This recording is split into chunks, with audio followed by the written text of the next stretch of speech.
대마왕 차쌤과 하는 마지막 솔루션입니다. 우선 인사부터 드리겠다. 안녕하세요. 너무 흥분했어. 벌써 오늘이 마지막 10회차. 10회차. 10회차입니다. 제 욕심으로는 시즌 1의 마지막 방송이라고 얘기하고 싶어요. 시즌 2 없습니다. 있을 수도 있어요. 청구리 TV가 제 아이템을 쏙쏙 빨아먹고 있어요. 자, 이제 대망의 10회차 마지막 강인데요. 마지막 얘긴데요. 역시 총망라하는 주제야. 총망라하는 주제. 총망라하는 주제. 앞에 그 안 봐도 돼. 보면 더 좋고. 좋은 부모의 7가지 유형입니다. 네. 풀어주시죠. 네. 제가 계속 우리 컨텐츠에서 말씀드렸듯이 뭔가 솔루션을 주는 것은 위험하다고 말씀드렸어요. 그렇죠. 근데 이제 이건 솔루션이라기보다는 우리가 삶을 살아가는, 특히 부모로서의 삶을 살아가는 자세. 그러니까 그리고 많은 선생님들이 마음속으로는 알고 있으나 차마 이것까지 부모님들한테 얘기를 해야 되나라고 하는 부분. 맞아. 조심스러운 부분. 그래서 정말 믿음이 가고 그리고 꼭 해드리고 싶은 부모에게는 못 해드리나 그렇게 고마웠던 부모님들에게 1년이 지나면 해주는 말들 중에서 제가 추려봤어요. 추려보고 어떤 부모님들이 정말 교사인 나로서도 그리고 그 아이로서도 정말 좋았는지. 제가 이렇게 한번 1년이 지나면 부모님들을 만났을 때 이런 얘기를 하거든요. 특별히 제가 잘 가르친 것도 없고 그리고 도움을 준 것도 없는데 아이 스스로가 뭔가 잘 돼 있는 경우였어요. 변행기다. 변했어요. 제가 이 아이에게 뭘 어떻게 하라 저떻게 하라 하지 않았어도 이 아이는 이 교실이라는 공간에서 차쌤과 다른 친구들과 평소에 차쌤의 언행을 보고 친구들의 언행을 보고 이렇게 커간 거예요. 그 아이들은 가정에서 그런 물적 정서적 토대들이 잘 갖추어서 온 애들이죠. 그러면 저는 거꾸로 생각하는 거예요. 이 친구는 도대체 어떤 가정교육을 받았길래 어떤 부모를 만났길래 이렇게 학교 생활을 잘하는가 라는 의문이 들어서. 그렇지. 그런데 있어요. 부모님 어떻게 애를 키웠어요? 맞아. 그런 있어요. 그래서 제가 물어봐요. 용만 어머니 용만이를 어떻게 키웠길래 아이가 이렇게 훌륭한 아이로 자랐나요? 용만이가 제 아들이었으면 좋겠어요. 그러니까 아부성 멘트가 아니고 진짜. 이게 제가 할 수 있는 가장 극찬사거든요. 그렇지. 제 아들이었으면 좋겠어요. 아들에 대한 모욕 아닙니까? 아들 컸어요 이제. 부모님들에게 이런 말씀을 드렸을 때 거의 대부분 돌아온 답이 있었습니다. 저는 특별한 솔루션이 나올 거라 생각했거든요. 아니에요. 저는 별로 한 게 없었어요. 저 아이한테 별로 한 게 없었어요. 방임형? 아까 말씀드렸잖아요. 방임형하고 자율형은 95%거든요. 그런데 그게 몸에 빼여 있었기 때문에 특별히 무언가를 했다고 말씀하시지 않은 거예요. 몸에 배어 있어서. 남들은 그걸 공부하고 연수해서 하는 거를 그리고 조금 하는 걸 많이 하는 것처럼 뭐 용만 엄마 내가 애들 어떻게 가르치는지 알아 이러면서 뭐 이렇게 하지만 몸에 배어 계신 분들이라 그걸 몰랐다는 거죠. 그래서 그게 그 몸에 배인 부분이 뭔지를 7가지를 알려드리겠습니다. 와 대박. 첫 번째는요, 부모님 자체가 자존감이 높아요. 자존심이 높은 거 아닙니다. 자존감이 스스로가 존중하는 마음이 높아요. 자부심하고도 그렇죠. 자존감이 그러니까 긍정적인 자존감이 높아서 이것이 긍정적인 자존감이 긍정적인 성과를 계속 누적적으로 내어야 그렇지. 자부심이 되거든요. 성취감. 그래서 이런 하나의 성취가 나올 때 보통 10개 정도의 실패감도 함께 옵니다. 그래서 실패와 작은 성공, 많은 실패와 작은 성공이 누적이 되어서 자부심이 생기거든요. 실패는 두려워해서는 안 됩니다. 그래서 그 자존감이 높은 부모님들이 첫 번째 좋은 부모의 유형입니다. 그러니까 이게 자존감이 높다는 게 사회적 계급이 높다고는 전혀 상관없는 얘기예요. 전혀 상관없어요. 그러니까 두 번째는 긍정적인 마음을 가지신 부모님이에요. 자, 거꾸로 생각해 봅시다. 3월 초의 아이들은 1년 중 가장 극심한 스트레스와 불안 지수를 가져요. 그렇지. 긴장감. 그 진동은 부모에게 그대로 전달됩니다. 부모 역시 아이가 진동하면 부모도 진동을 해요. 근데 부모의 진동축이 더 크면 아이에게는 다시 부정적인 영향으로 반사가 돼서 들어가죠. 피드백이 반사돼서 들어가죠. 그래서 이 친구는 적응하는 그 자체가 굉장히 힘이 드는 거예요. 맞네. 집과 학교에서 다 스트레스를 받게. 그래서 자기를 성장해야 될 에너지를 제대로 못 씁니다. 반대로 긍정적인 마음을 가진 부모님들은 아이가 이렇게 진동이 쳐오면 거기서 잦아드는 거예요. 아, 아이가 집에 가서 얘기하고 어머, 안정을 찾게. 어머 어떡해 용만아 담임쌤이 대망세요 하며 엄청 무섭게 생각해. 저주야 저주. 아 선생님 있잖아 오늘 나한테 이랬는데 진짜 무서웠어. 왜 그렇게 생각하냐고 물어보는데 나 아무 생각도 없는데 자꾸 선생님 물어보는 거야. 이런 성 처음이야. 가슴이 콩닥콩닥했어. 부모님이 하는 가장 좋은 방법이 있어요. 어머 어떡해 많이 무서웠겠구나. 그 감정에 동의만 해주시고 그렇지. 인정해주시고 공감. 그럼 어떻게 엄마 가서 항의하러 갈까? 뭐 그런 건 아니고 원하는 답이 자기가 원하는 답. 그래서 감정이 이렇게 흔들렸을 때 긍정적인 부모님들은 그걸 증폭해서 반사시키잖아요. 이해돼요. 예. 그래서 이런 긍정적인 부모님들은 자기가 긍정적이기 때문에 아이가 만나는 타인들도 좋은 사람과 긍정적인 사람을 만날 것이라고 생각하기 때문에 그렇지. 그럴 수 있지. 나쁜 것이 아니라 나쁜 상황일 수 있다. 이게 중요해요. 나쁜 상황일 수 있다는 것을 염두에 두기 때문에 긍정적인 마음을 가진 부모님이 아이에게 좋은 영향을 줍니다. 그럼 세 번째는 이게 편하지 않게 선생님을 도와주거나 학급을 도와주시는 부모님들이 있어요. 편하지 않게. 애 모르게. 애 모르게. 아니면 애가 알더라도 그렇게 막 떠벌리지 않게. 그러니까 이제 지금 많이 이게 좀 사라지거나 아니면은 좀 개선이 되거나 할 그렇지만 뭐 아이들 교통 안전 도움이라든지 독서 도움이라든지 그다음에 뭐 기타 등등 학교에서 이렇게 뭐 급식 모니터링이라든지 학교에 이제 부모님들이 참여하시는 많은 사업들이 있습니다. 그렇죠. 프로그램들 있죠. 프로그램도 있고. 근데 이제 이게 뭐 어디서 문제가 있거나 한지는 잘 모르겠지만 아직까지도 학교에서 뭔가 이렇게 프로그램에 참여를 하려면 선생님들이 많은 공력을 들여야 돼요. 참여해 주십시오. 맞아요. 전화도 해야 돼요. 예, 전화도 해야 되고. 그래서 학교 오시는 부모님 막 계속 오시는 이런 악순환이 생기기도 하는데 오히려 막 학교에 적극적으로 많은 부모님들이 그러시는 게 아닙니다만 학교에 적극적으로 참여하시는 부모님이 뭔가 목적을 가지고 오시는 분이 있어요. 우리 아이가 이것이 하면 우리 아이에게 도움이 될 거라고 생각하시거나 학교 활동을 하는 우리 아이를 관찰하기 위해서라거나 우리 아이가 누구에게 상처받거나 놀림당하는 것을 감시하기 위해서 오시는 부모님이 실제로 있어요. 그럴 수도 있겠다. 예, 있습니다.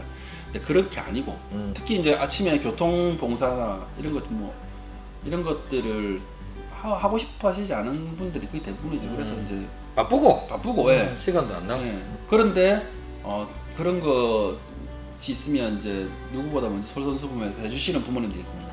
예, 그런 부모님들 끝에 말씀하시죠. 저는 별 하는 게 없어가지고 라고 말씀하시는 부모님들 편하지 않게 도와주시는 부모님들 참 감사하고 고맙죠. 그렇게 하는 아이들도 자기 부모의 모습을 알아요. 예. 그러니까 이걸 해주면서 그건 똑같이 아이에게도 마찬가지죠. 아이에게 뭔가를 항상 해줘요. 부모는 해주는데도 그 대가를 바라지 않는 거예요. 그런 부모님들이 좋은 부모님입니다. 편하지 않는 일을 자연스럽게 하시는 거예요. 예, 맞습니다. 대가를 바라지 않고. 대가를 바라지 않고. 좋다. 그럼 네 번째는 담임의 의사를 존중해주는 부모님. 야, 근데 이건 좀 묘하지 않아요? 모든 담임이 좋은 건 아니잖아, 사실. 네, 이렇게 볼 수도 있죠. 맞아요. 모든 담임이 좋지 않을 수도 있습니다. 근데 그 좋지 않다는 기준을 어디에다 두느냐에 따라 좀 다른데요. 최소한 교사라면 아이를 나쁜 방향으로 가르치진 않아요. 그렇지. 이거는 팩트입니다. 나쁜 방향으로 가르치지 않아요. 대신에 전달하는 방식이나 가르치는 방식은 조금씩 달라요. 저는 이렇게 생겼다는 이유로 아이에게 처음부터 해치지 않는다는 말을 먼저 해야 될 정도로 전 정말 억울한 게 저보다 용만쌤의 얼굴이 더 험하고 지금 감독님 얼굴이 더 험한데 카메라 뒤에 있어가지고 얼굴이 보이지가 않아. 저거 장난 아니야. 장난 아니야. 그리고 지금은 이제 굉장히 부드럽게 하려고 노력을 이렇게 해서 이렇게 된 거지만 기본적으로 말톤도 높고 목청도 크고 그리고 성격도 급하고 이런 행동적인 유형이 부모님과 아이가 맞지 않아서 생기는 오해가 많거든요. 그럴 수 있죠. 예, 그렇지만 1년이란 전체를 봤을 때는 기본적으로 교사들이 아이에게 악영향을 줄 거라고 이렇게 각오하고 하진 않는. 그렇지. 그건 진짜 팩트 맞아요. 각오하고 하거나 아니면은 그걸 예상하고 하지 않아요. 그래서 그런 갈등의 과정들을 이렇게 서로 알아가는 과정이 저는 적응이라 생각하고 사회화라고 생각하고 이질적인 것을 서로 다른 것이 틀린 것이 아니라고 우리가 몸으로 느끼는 것 자체가 배움이라고 저는 생각하거든요. 그리고 더 중요한 것은 아이의 사회생활을 볼 수 있는 유일한 사람이에요, 교사가. 어찌 보면 맞네. 어찌 보면. 더 많은 시간은 네. 클수록. 그렇죠. 예, 가정에서 볼 수 없는 부분을 볼 수 있기 때문에 최소한 학교에서 벌어지는 사건, 그 다음에 상황, 그 다음에 행동들에 대해서는 교사의 의견을 먼저 한번 존중해 주십사 하는 거예요. 네, 그리고 난 다음에 틀린 게 다른 것이 아니니까 가정에서는 이런 식으로 행동하고 있습니다, 이렇게 하고 있습니다를 하면 선생님이든 부모님이든 그 두 개의 모습이 둘 다 같은 아이거든요.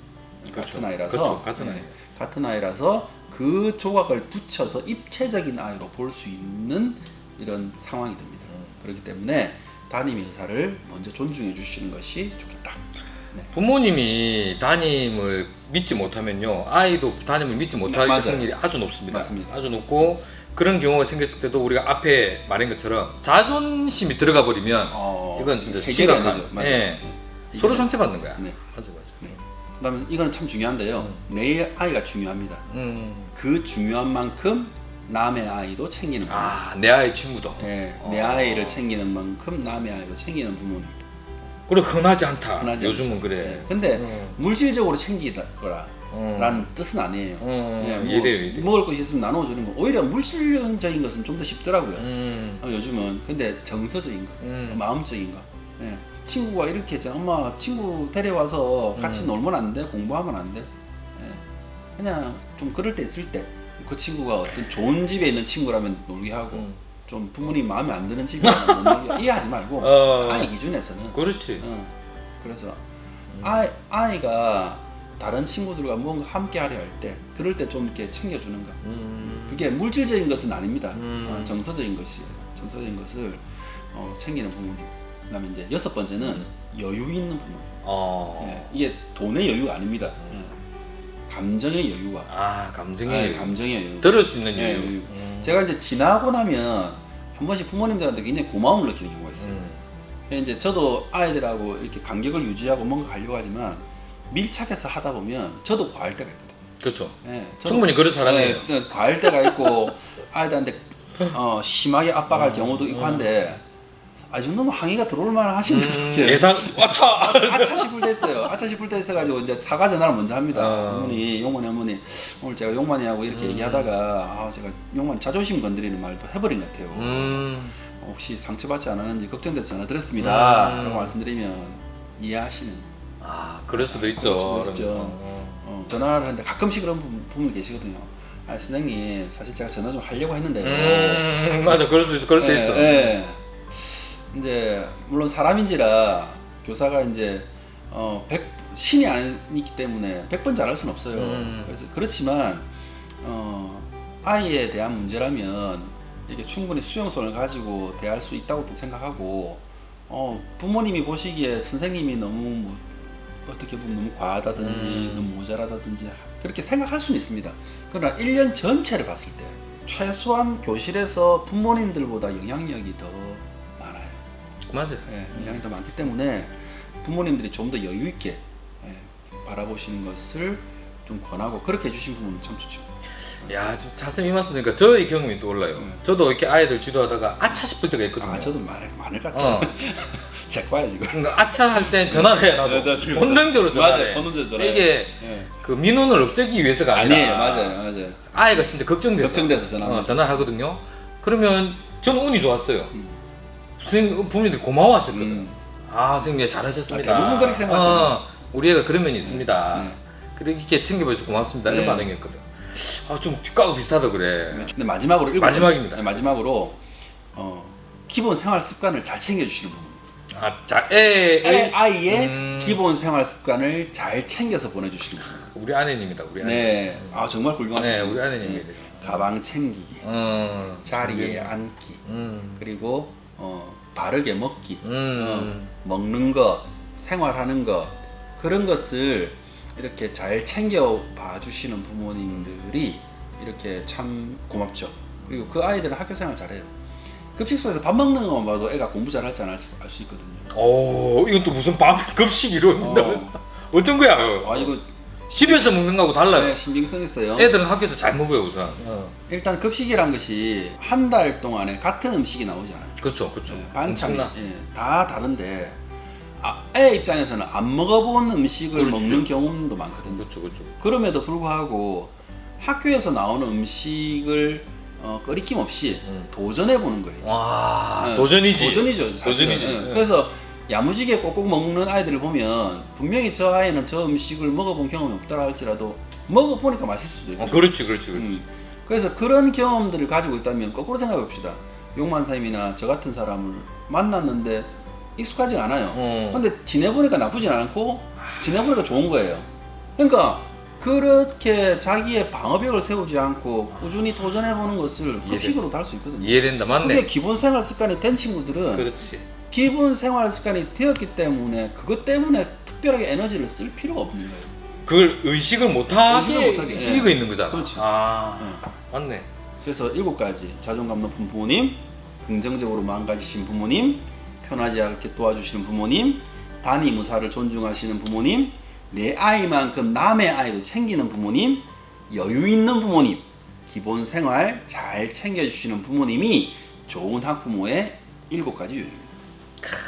좋은 학부모, 좋은 교사도 그렇죠. 예상되는 것 같아요. 이 원래 이야기 좀 더 듣고 싶은데 지금 12시가 다 됐어요. 자세히면 무조건 밥 12시 밥을 먹어. 그 시간에 끝내야 돼. 치지 마세요. 소리 나. 정말 많은 얘기를 듣고 싶지만 자세히 급식을 위해서 마지막 방송은 여기까지 하겠습니다. 여러분들이 반응이 좋고 또 자세히 모셔달라는 있으면 제가 본인이 싫다 하더라도 무슨 일 있어도 다시 방송을 하도록 하겠습니다. 지금까지 10회에 걸쳐서 진짜 이 많은 노하우를 알려주셨어요. 자세히 얘기가 더 궁금하시고 좀 더 자세한 걸 알고 싶으신 분은 어떤 데 인터넷 서점 들어가서 자승민 검색하면 쓰신 책이 8권, 네. 8권이나 있습니다. 아무거나 많이 사주세요. 네, 많이 제 채널은 구독, 좋아요 안 눌러도 됩니다. 자세한테 영광이 돌아가길 바랍니다. 감사합니다. 고맙습니다.